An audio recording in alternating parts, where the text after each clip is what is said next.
બકરી કે ઊભી ન થઈ. શું કામ ન થઈ? પાઠ તો હતો 5 7 9 અને 12 33 કરોડ થાય. અમુક વાતો બાપુ 5 લાખ ખર્ચજો તમને ક્યાંય નહીં સાંભળવા મળે. 5 7 9 અને 12 33 કરોડ ની આખી દુનિયા વાતો કરે છે. હું એમ કહેવા માંગુ છું કે બલિરાજામાં 12 લાખ કે સીધા 12 કરોડ. તો હું એમ કહું છું કે સીધા હોય તો બકરી બેઠી થવી જોવે, અને નો સીધા હોય તો આ દુનિયા આખી 33 કરોડ ની વાતો કરે છે. આંકડો ખોટો પડે. તમારું શું કેવું છે? મેં તો આ કેટલી જગ્યાએ પ્રશ્ન મૂક્યો, હજી બાપુ મને કોઈ જવાબ જ નથી આપ્યો. કઈક તો માલિકોથી ઉગવું જોવે. તમને મને કઈક નક્કી થવું જોઈએ. ચિત્તની શાંતિ, મનની પ્રશંસા, દિલની દાતારી, ગુમડાની રૂજ અને ટાટિયા તાવની ટાટ, એટલું માલિકોથી આવે. ભજન છે ને જુદી બાબત છે. ભજન એમ છે જ નહીં. આ છે ને, આ તો બધું મનોરંજન છે. ભજન ન કહેવાય આને. આ તો ગળા તોડવાનું વાત છે બધું. પણ આધાર સાચો છે કે આના આધારે તમે બેહો, ભાવે કપાવે. આમાં જો 2 જણાને કઈક અમારે ગમે તો, બાકી તો જામો પડ્યો, જામો પડ્યો, જામો પડ્યો, જામો પડે, ફેર કઈ પડતો જ નથી. ફેર ન પડે તો શું કામનું?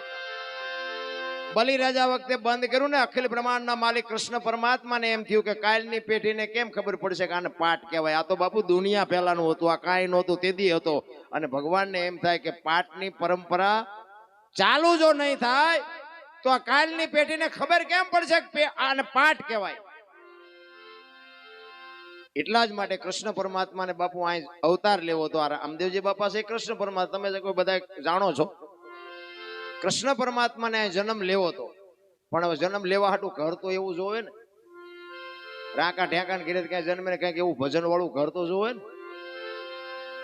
એમાં અજમલ રાજાને સંતાનની જરૂર હતી, અને આને અહીંયા આવવું તો આ બાપુ મેળ પડી ગયો. વાત લાંબી છે પણ તમને ટૂંકામાં કહું કે અજમલ રાજા પછી ગયા. આ વાણી છે ને, વાણી દર પૂનમ દ્વારિકા જતા હતા. દર પૂનમ પૂગી શકે? રણુજાથી દ્વારિકા પૂગાય? તેથી તો કાંઈ નહોતું. વાહન બાન બહુ તો વધીને રાજા હતા, અમારા દરબાર રાજા હતા, ઘોડા કદાચ હશે. પણ રણુજાથી દ્વારકાના કિલોમીટર કેટલા થાય? કે દર પૂનમે જતા. ખોટું છે એવું નથી કહેતો, પણ સમજવાની જરૂર છે. અહીંયા 15 દિવસ કદાચ ઘોડો પોગે તો પછી 15 દિવસ ઘરે પોગતા થાય તો કપડા બદલાઈને ભાગવાનું જ છે ને. બીજું કઈ કામ જ નહીં હોય. આ સમજવા માટે સદગુરુની જરૂર પડે. એમનામાં ન સમજાય. ભજન છે ને જુદી બાબત છે. એક વાણી કે પેલા મેં જન્મા, પછી જન્મા બડા ભાઈ, ધામધૂમથી મારા બાપા જન્મા, પછી જન્મી મારી માં. વહા ભાંગી ન નાખે. પેલા હું જન્મો, પછી મારા મોટા ભાઈ જન્મ્યા, પછી મારા બાપા જન્મ્યા, પછી મારી માં જન્મી. આવું હોય? એમ કહી છે કે હોય. તમને ન સમજાય તમારો પ્રશ્ન છે. આના માટે સદગુરુ જોવે. સદગુરુની વાત છે ને ભાઈ, બહુ અટપટી છે સદગુરુની વાત. આ સંતો દુનિયામાં, સંતો છે ને દુનિયા પગે લાગે છે ને, દુનિયાને એમ કેટલાય જે નથી સમજતા એમ કે આમને શું માગી ખાવું. પગે લાગ્યા છે 4 ગણા અમને ગાળ્યું દે છે. ભજન તારે ઉગે, એમ નામ ન ઉગે. આ કોઈને કાંઈ મફત નથી મળ્યું બાપુ. સમર્પણ કર્યા છે, ભોગ આપ્યા છે. ઈ બલિરાજા વખતે બાપુ આ પૂરું થયું. કૃષ્ણ પરમાત્માને આવવાનું થયું. અજમલ રાજાને કૃષ્ણ પરમાત્માને બેને ભેટો થયો. ત્યારે અજમલ રાજા કહે છે કે કાં તો તમે મને સંતાનની ખોટ પૂરી કરો, નકર હું મારો દેહ પાડી દઈશ. હું હવે અહીંથી પાછો જવાનો નથી. ભક્તિ જોઈ અને કૃષ્ણ પરમાત્મા રાજી થયા. ઈ કે કાંઈ વાંધો નહીં, તારા ઘરે દીકરો થશે. જાય હાલતા થયા ને પછી એમને રાક્ષસ યાદ આવ્યો, ભૈરવ. કે ભગવાન જે દીકરો આપે એ દીકરામાં ખામી ન હોય, પણ છતાંય કે જો ભગવાન આવે ને તો આ ભેરવો કઈ રહેવા નથી દેતો. એને જો ઈ સંહાર કરી શકે. ત્યારે કૃષ્ણ પરમાત્માને પાછા વળી અને અજમલ રાજા કહે છે કે પ્રભુ, તમે દીકરો આપો એ દીકરામાં ખોટ ન હોય, પણ તમે મારા ઘરે જો દીકરો થઈને આવો ને તો વધારે સારું. ત્યારે અખિલ બ્રહ્માંડ નો માલિક કહે છે કે સાહેબ સબકા બાપ હે, બેટા કિસી કા નહીં. બેટા હોકે જો જન્મે वो સાહેબ નહીં. હું આખી દુનિયાનો બાપ છું. હું જન્મ ન લઉં, તારો છોકરો ન થઉં. દીકરો થઈને આવીશ પણ હું પાથરો આવીશ. કંકુના પગલા પડે ને દીકરો થાય એના 6 દી પછી હું આવી, છઠ્ઠીના દિવસે કંકુના પગલા પડે તો સમજી લેજે હું આવી ગઈ. ત્યાંથી આ પાઠની પરંપરા ચાલુ થઈ અને રામદેવજી બાપાએ કીધું કે ભાઈ હુકડીની પ્રસાદી કરવાની, બીજું એમાં ઊંડું ઉતરવાની કોઈ જરૂર નથી. પાઠની પરંપરા હોય ને, રામદેવજી બાપાના સોમુખે રામદેવજી બોલ્યા છે કે ચોખા ઘીની જોત, ગુગળનો ધૂપ, ધોળી ધજા અને મારા નામના 5 ગાણા ગૌરવજી. હું કોઈ પણ 100 રૂપિયા આવીશ, તમને ભરોસો હોય કે ન હોય, અમને ભરોસો છે કાંઈ ક્યાંક બેઠો હોય એ પાકું છે. એટલા જ માટે મહાપુરુષોએ તમને મને ઘણી બધી શાન કરી છે, પણ હવે મારે લડીએ લેવું છે, કારણ કે બીજો કલાકાર તો એક રહ્યો નથી. એટલે હું તેમાં નિરાતે બેઠો હતો, હું રાજી હતો. મેં કીધું આ બધાનો જો મેળ પડી જાય ને, અમુક પછી ખંજોડ આવે, હું બાઈકી છું મૂકતો નથી, હું બાઈકી છું. જોકે બધા ઘરના કલાકાર છે, એમાં કઈ કીધા. અને બીજી વાત, એક મોટી વાત એ કહું કે આ ભરતસિંહ ગણપતિ માંડ્યા ને, ગમે એમ જાય ને ગામના કોઈ ગામના ગાવા જ નથી દેતા. અહીંયા નવું ભાડ્યું. હું ખરેખર રાજી થયો, ખરેખર. આ વખાણ નથી કરતો, નકર એમ કે હવે એમને તો હા બિલાત છે, મહેમાનને બેવા દે, ગામના ગાવા જ નથી દેતા. અમે આ શીખતા હતા ને તેથી અમને ખંજોળ આવતી હતી. આવા સારા સાઉન્ડ હોય, સારા ઉસ્તાદ હોય ને તો આપણે મારા બધો આમાં જો મેળ પડી જાય, મારા દીકરા ધરાર નો ગાવા. ગામના ને એ કહેવાય તમને કાયમ સાંભળે. અને ગામમાં કોઈ ડોશી ડોહો મરી ગયો ને 7 જણ ને 3 બૈરા બેઠા હોય, અહીંયા મારા દીકરા અમને લઈ દો. 3 ને 60 દી જે માણા કામમાં આવતું હોય એને બાપુ કઈક એવું કઈક હોય ત્યારે એને કઈક મોકો આપવાનો જ હોય. આ તો બાપુ કરે છે ભજન, પણ ઈર્ષાદ માલમાં ખટારા ભરાય એટલી છે. ગામના ને જયારે આવું આગળ કરો ને ત્યારે બાપુ આપણને દેખાય કે ના બાપાની, રામદેવજી બાપાની કઈક કૃપા છે, કઈક બાપુ એનો પ્રેમ ભાવ છે. કહેવાનો મારો કે મજા છે ને એકતાની મજા છે. તમારા રામદેવજી બાપાની ભક્તિની મને જો કે ખબર છે, પણ રામદેવજી બાપાની તમે જો ધ્યાનથી ભજો ને તો બાપુ ન્યાલ કરી દે. અને તમે ભૂલ ખાઈ જાવ તો ઠાર મારી નાખ્યો, એ પાછું ભેગું છે. હા, આ રામદેવજી એવું જેવું તેવું નથી. પીરાણું છે 100%. જેટલી બાપુ ધર્મના વાવટા ફરકે છે ને, હરિહરની આકલો પડે અહીંયા બાપુ પીરના પંજા છે, ને પંજા વગર નો હાલે. તમારા રૂપિયાના ઘર ભર્યા હોય તો નો હાલે. બધે બાપુ પીરનો પંજો છે. નકર આ જન્મે ક્યાં? મેવાડમાં, આવે સૌરાષ્ટ્રમાં. કૃષ્ણ જન્મે ક્યાં? ગોકુળમાં, આવે ક્યાં? દ્વારકા. મીરા જન્મે ક્યાં? મેવાડમાં, આવે દ્વારકામાં. બાપુ તમારી મારી આ ધરતી ઉપર જો મહાપુરુષોને આવવાનો ભાવ થયો હોય તો આ ધરતીની કઈક તાકાત તો છે ને. કાયા જેની કુબડી પડસંદ, જેના પ્રાણ સંત સુરા નિપજાવતી, હોરઠ રતન ની કાણ છે. બાપુ આયા એક પાણો ઊંચો કરો ને એક બાવો બેઠો હોય. હરિહર ની આગળ આ રામ ટેકરી, જો કે ઘણા બધા સેવકો છે. રામ ટેકરી તમે જાઓ, રાતે 2 વાગે બાપુ બૈરું આપણું રોટલો ન કરી દે. આ બાવો 2 વાગે રોટલા ખવડાવે. આ નજર ની સામે. હું કોઈ વખાણ નથી કરતો, અને હું મારી વાત કરું, મને જો આ દુનિયામાં માણા બનાવ્યો હોય તો રામા પીરે, બાકી મને કોઈ માણા બનાવે એવું જ નહોતું. રામદેવજી બાપાની અને અગ્રામ બાપુ અને એક કળમાત ગોવિંદરામ બાપુ, આ બેને હું જિંદગીમાં ના ભૂલી શકું. મને આંગળી પકડવા વાળા આ 2.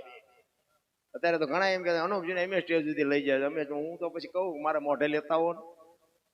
એ નડ્યા છે તો એવા એ કઈ નથી નડ્યા. પણ આજે આજ તો ઠીક છે, બધા દુનિયા મને ઓળખે છે, બધા મારા વિડિયા જોવે છે, મને દુનિયાના છેડા સુધી બોલા. આ 6ઠી રાત છે, મારો દીકરો ભેગો છે, પૂછી દો. 6ઠી રાત. હું ડાયરેક્ટ અત્યારે કચ્છમાંથી આવ્યો છું. અમાર ઘર કે બૈરા છોકરા હશે જ નહીં, 3 થી 12 રખડી. પણ કહેવાનો મારો મિનિંગ એક માણસનો ભાવ છે ને, ભાવ ખેંચી લાવે. પ્રેમ છે ને 28 નો મંત્ર છે. પ્રેમ છે એ બાપુ જેવી તેવી વાત નથી. પ્રેમ ને વાચા હોત તો જગત જોગી બની જાત, હલકીને હિમાલય જાત, પછી ભગવા પેરી ભૂદરા. પ્રેમ છે એ બાપુ પરમેશ્વરને પ્રગટ થવું પડે. કોકના ઘરમાં ભડકા કરો એને પ્રેમ નો કહેવાય, એ વ્યાયામ છે તમારો. કોકના ઘરની જે બાપુ દી ઉઠાડે ને, એ તો નાનો માણા હોય ને, એ તમને કઈ કરી ન કે બાકી એની આંતળી જેથી કકડી જાય તેથી તમારી પેઢી વિનાશ થઈ જાય. એટલે જ્યાં જ્યાં ભજન બન્યા ને બાપુ, ત્યાં વાતું પડી છે. એમના ભજન બને નહીં. આ પોતે સમર્પણ કરી ક્યાં શું પડ્યું છે એનું પરફેક્ટ કરીને તમને મને સંતોષ આપ્યું છે. આ તો આપણે વેજીટેબલ ના એવા છે, ચોખ્ખું નથી ઉતરતું. જેટલા જેટલા મહાપુરુષોએ વાણી બનાવી એ સદગુરુના પ્રતાપે, અને ક્યાં શું પડ્યું છે એનું પરફેક્ટ કરીને તમને મને આપ્યું છે. અને જેટલા સબળ પુરુષો છે એમાં એક એક બાપુ દીકરીઓનો હાથ છે. હું બહેનોને ખાસ કહું, જ્યાં ધર્મ ધ્રુજો, જ્યાં પુરુષ નથી પૂગી ગયો બાપુ, દેશની આબરૂ દીકરીઓ રાખી છે. તમે કયો તો હવાર સુધી તમને દાખલા આપું. એક સફળ પુરુષની વાંહે બાપુ એક એક ભગવતીના હાથ છે. હરિશ્ચંદ્ર રાજાને તારામતી ન હોત તો કોઈ ન ઓળખે. જલારામને વીરબાઈ ન હોત તો કોઈ ન ઓળખે. ચંગાવતી ન હોત તો સગાળસાને કોઈ ન ઓળખે. જબુમાં ન હોત તો સવારામ બાપાને કોઈ ન ઓળખે. દેવીદાસ બાપુને અમરમાં ન હોત તો કોઈ ન ઓળખે. એક એક ભગવતી બાપુ માલિકો હાથ છે. તે સફળ પુરુષો દુનિયામાં બાપુ વાહ વાહ થા. અમે આ મોટી મોટી કરી છે ને અમારું બૈરું ઘરે કપાતર હોય તો નો બોલી શકાય. રામ ઘરના સભ્યોની પહેલા જરૂર પડે. હગો હારો નો હાપડે ને મિત્ર મળે જો લબાડ, પત્ની મળે જો કભાર જાતો એળે જો તાર તૈણે પખા મોળા હોય ગિરનાર ભેગું થઈ જવાય. હારું માણા ન હોય તો બાપુ જીવવાની મજા જ ન આવે. જીવે બજારા કપાણે માન માન મેળ પાડ્યો ક્યાં જવું. અડધું અંગ તો બાપુ જેને કહેવાતું હોય ને કહેવાય. સગાળસાની ઝૂંપડી અખિલ બ્રહ્માંડ નો માલિક આવ્યો. વાટ લાંબી છે, દીકરો કપાયો અને પછી ખાધો નહીં. તમે વાંચ્યા થઈ ગયા, હવે મારે ખાવું નથી. તેથી સગાળસા જેવો સગાળસા ભાંગીને ભૂકો થઈ ગયો ને. તેથી ચંગાવતી એક વાણિયાની દીકરી બાપુ, વાત ઉપર ધ્યાન આપજો. વાણિયાની દીકરી બાપુ રણચંડી બની સગાળસાને કહે છે બેહી જાઓ, હવે બાવા હું સંભાળી લઉં. ઘરની આબરૂ તો બાપુ બૈરું જો હાચવી શકે તો ભલે, બાકી તમારી મારી તાકાત જ નથી ઘરની આબરૂ હાચવી શકે. અમે આ મોટી મોટી કરતા હોય, તમે આ અમને હાથની હથેળીમાં રાખો, હાથો અને ઇનકોર તમે આવ્યા હોય પછી એમ કહો હાલો હાલો, અરે રોટલા ચા પાણી સિવાય જવાય. અને આમ તમને ડેલામ લઈ દઉં પછી રવડામાંથી હાણીશું લોટા મંડે ઉડવા ચીલપા જવું. અરે બાપુ જિંદગી થોડી થઈ જાય રામ, થોડી થઈ જાય રામ. પણ બૈરાની એવી ખુમારી હોવી જોઈએ કે આને દુનિયા ઓળખે છે, લાવી તો એને દેવું છે ને મને રાંધીને ખવડાવવામાં શું વાંધો હતો. જિંદગી એનું નામ જીવ્યા કહેવાય. બાકી માં ગણાવે ડેલી વાડી કરે એને કોણ દુનિયામાં ઓળખવાનું. આમાં ગામડામાં કઈ કે શહેરમાં બોલા કે એ બાબા કઈક દો, એ બાબા કે આગળ જા આગળ આગળ. હવે આગળ ઠેઠ સુધી તારા જેવા છે બધા. ચા ભોગાવામાં જાય, બટકું રોટલો દે પણ ભૂખની ખબર જ નથી મારા રામ. એ તો તમે કાજુ બદામની ઓગઠ કરો છો એટલે તમને ખબર નથી. બાકી ઝૂંપડામાં રહીને પાર્લે નથી જડ્યું, પાર્લે રામ. એની આંતળી જે બાપુ દુવા દે ને, એ કાળીઓ ઠાકર નો દે, એ બાપુ એની દુઆ તમારું કામ કરી જાય. હાથમ આઠમનો તહેવાર હોય અને એ લુગડા વગેરેના છોકરા ધૂળમાં રમતા હોય, ઝૂંપડામાં એની માં હોય, ત્યાં કોક દીક જઈને પૂછજો કે હાથમ આઠમનો તહેવાર છે ને તમે ઢેબરા કેમ નથી બનાવ્યા. એ લુગડા વગેરેના છોકરાની માં એમ કે ઘરમાં થોડાક પૈસા હતા ને, ગોળ ને લોટ લઈ આવી પણ તેલના પૈસા નહોતા ને એટલે ન બનાવ્યા. અને જો મારો નાથ અપાવે ને એવા ઝોપડામાં 500 કિલો તેલ આપી આવો, પછી એમાંથી જે ઢેબરા બને અને એ લુગડા વગેરેના છોકરા ગાય ને એના પેટમાં જાય અને પછી જે આશીર્વાદના ધોધ છૂટે ને, એ ડોક્ટર એમ કે નહીં બચે તોય મારો બાપ ન મારી શકે. જરૂર એની છે ભલામણ. પૈસા વાળાને ન હોય ને સલામ મારવી પડે. આપણા ગામ નો હોય આપણને ન ખબર હોય ત્યાં ચમ ભેગા કર્યા છે, પણ નડે એવું હોય ન હોય ને સલામ મારવી જોઈએ. જરૂર તો એને છે. બાકી બાપુ ત્રાજવું લઈને બેઠો છે ને બધી ખબર છે. અમે આ 100 રાતના ઉજાગરા કર્યા છે, અમારે તમને કહેવાની ક્યાં જરૂર છે. ઓલાને બધી ખબર છે એમ કેટલું કર્યું છે. અને અમે અમારા હાટું કર્યું છે, એમ ક્યાં કોઈના હાટું કર્યું. કહેવાનો આ કેવું શું કામ પડે છે કે કઈક એની વાંહે સમર્પણ કરતા શીખો. બાકી પેટ તો જાનવર હોત ભરી લે છે. કીડીથી માંડીને હાથી સુધી આપણે કોઈને ખવડાવતા નથી. મારો નાથ બધાને ખવડાવે છે. તોય મેં કર્યું, મેં વાડી લીધું, મેં ખેતર લીધું, મેં ટ્રેક્ટર લીધું. જાવ તાર લેતા જજો ને બીજા વાપરશે. અરે મારા રામ કઈ છે નહીં, હળવા ફૂલ થઈ જાવ ને. ભક્તિ તો ભક્તિ હોય, કારણ કે એનું પ્રમાણ વાળી વાત હોય. તમને એક જ દાખલો આપું કે હરણ્યાકાશ એનો છોકરો ભગત થયો. બોલો, રાક્ષસ ના રાક્ષસ નો થાય. પ્રહલાદ ભગત થયો. બોલો, પેલો પાઠ એને કર્યો અને શ્રીબાઈ કુંભાર એના ગુરુ શિષ્યનો નાતો અહીંયાથી ચાલુ થયો. તો હું એમ કઉ છું કે રાક્ષસ ના રાક્ષસ જ ન થાય તો આ ભગત કેમ થયો? પણ ઇતિહાસ મોટો છે. પણ શ્રીબાઈ કુંભાર જે કહેવાય ને કે નિભાડામાં બિલાડીના બચ્ચા આવી ગયા હતા, જાણીતો ઇતિહાસ છે. એટલે આ ચોકે કરતો હતો કોણ? પ્રહલાદ.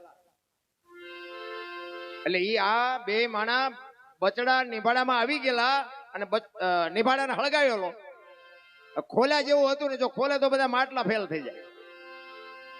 એટલે બે ને વિચાર થયો સારું બહુ કરી આ નિભાડાને પેટાવી દીધી, આગ પેટાવી દીધી, બચડા અંદર રહી ગયા, હવે શું કરું? અને તેથી રામનું ભજન કરતા. તેથી મહારાજ બાપુ દશરથ રાજાનો જન્મ નહોતો, એ રામ જીવો હોય છે, એ રામનું ભજન કરતા હતા. આપણે કહીએ ને, આપણે આ બધા ઓળખ્યા છે ને, આ રામે રાવણને માર્યો ને, એ રામની જ વાતો બધાને ખબર છે. બાકી રામ છે ને કઈક આગળ બીજો હતો. આપણે અહીંથી હળવદ સુધી જોયું છે, ધાંગધ્રા જાય ખબર જ નથી. ઈ રામનું ભજન કરતા હતા અને આ ચોકી કરવા પ્રહલાદ નીકળ્યો અને એને એમ થયું કે અત્યારે રાતે આ ઘરમાં કોણ બોલે છે. એ અંદર આવ્યો, કારણ કે આ તો રાજા હતો હરણાકશ ને એનો છોકરો ને એમાંય રાક્ષસ, કોણ રોકે? અંદર ગયા કે શું તમે રામ રામ કરો છો? એ કે અમે ભગવાનનું ભજન કરીએ છીએ. એ કે ભગવાન તો મારો બાપ છે. એ કે તમારો બાપ નથી.